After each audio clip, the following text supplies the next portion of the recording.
I'm going to talk about the curse of React. I've been playing Wizard of Legend. Anyone playing Wizard of Legend?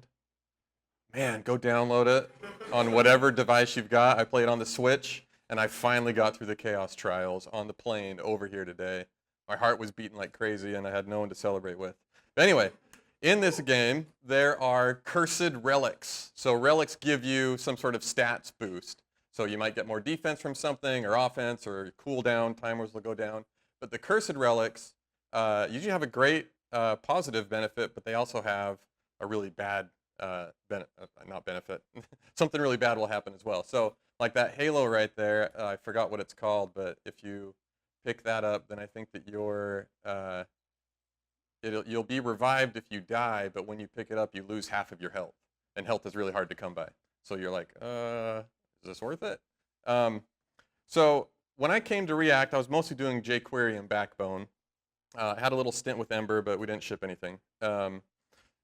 And I loved React so much coming from jQuery. And these, I think, are the reasons why.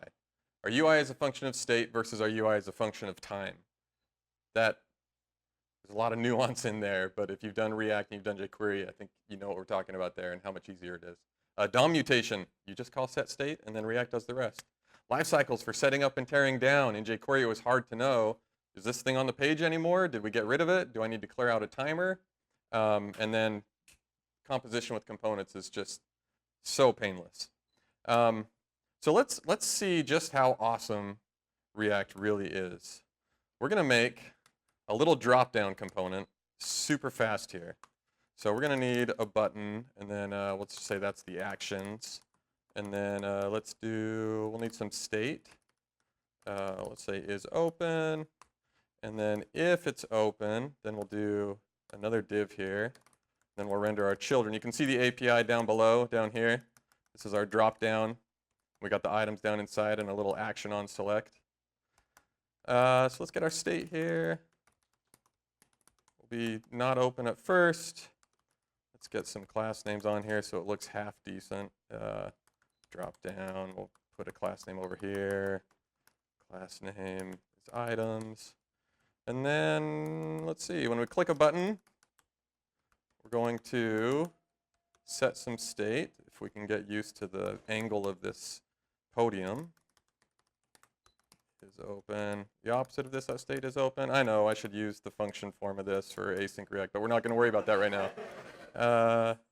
And then, let's see, when we click an item, let's just do it all right here. So we'll set state and we'll close it. All right. And up here, we got to render an actual item. That'll be a div. Render the children.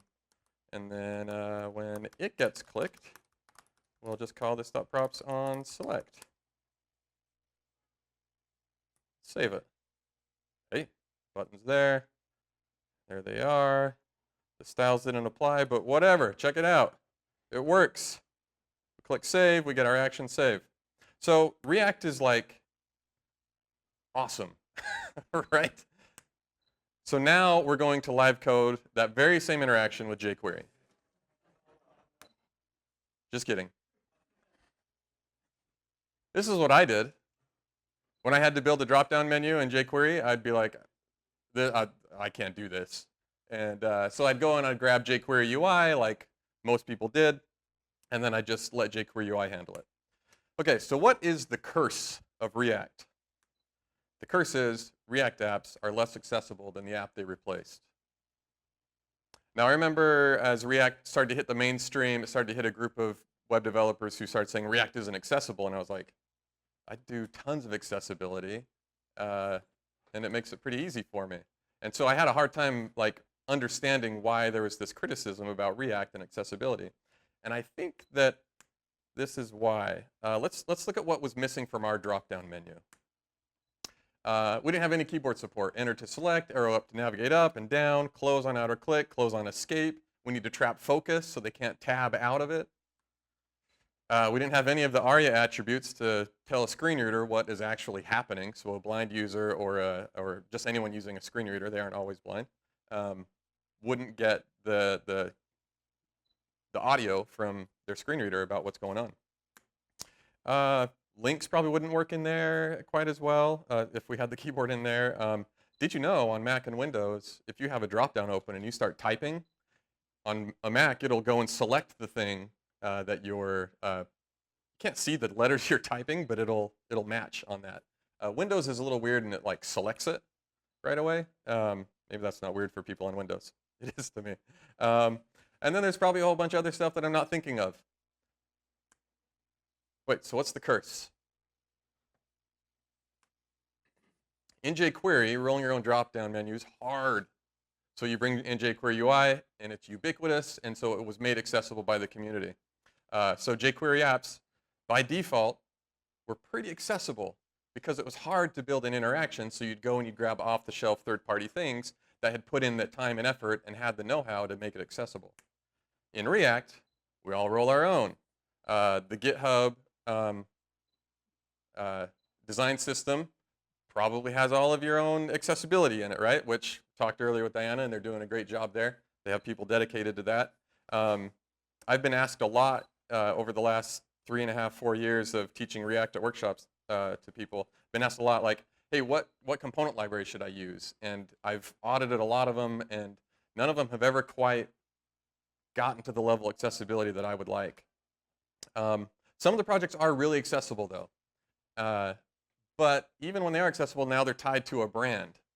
And it's hard to now make their design system look like your design system or just your styles or just your brand. You know, they have those theme providers. But now we've got to ship an entire theme down for your app. And if you're doing code splitting, you don't want the whole theme. That could be pretty big. And even if it's not very big, it's just a different way to style your app. And maybe you want to use styled components, and this theme uses glamour or emotion or something else, right? So now we've got 2 different ways to style our app components, and then this theme thing. So look at this problem, and it's like, okay, maybe we should make a new set of components. And that's what I'm going to do. No, I'm not going for a 15th standard. What I hope is that Reach UI will be used as a starting point for any React-based design system.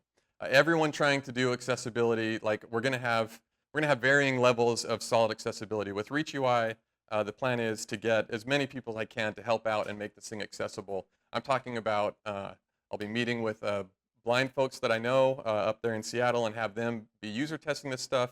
I'm going to be bringing in WebAIM and paying them for audits of the code to audit it for accessibility.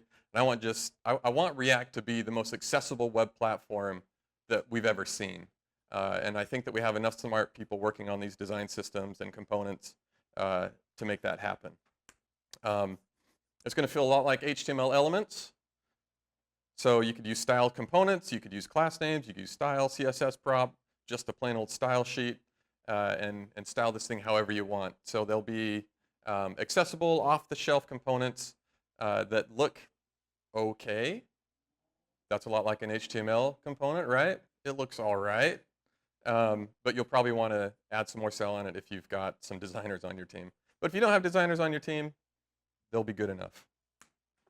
It'll be funded by people who subscribe to my online courses and come to my workshops. So pray hands, thank you to all of those people that make this kind of open source available. And even if you don't use these components, I also hope that you'll be able to go and look at the source code and learn about some of those things. So that's the best place to learn how to make something accessible, is go find something that's accessible and read the source. So thank you. I hope you'll join me and help me out with this. And thanks for the opportunity to talk about accessibility.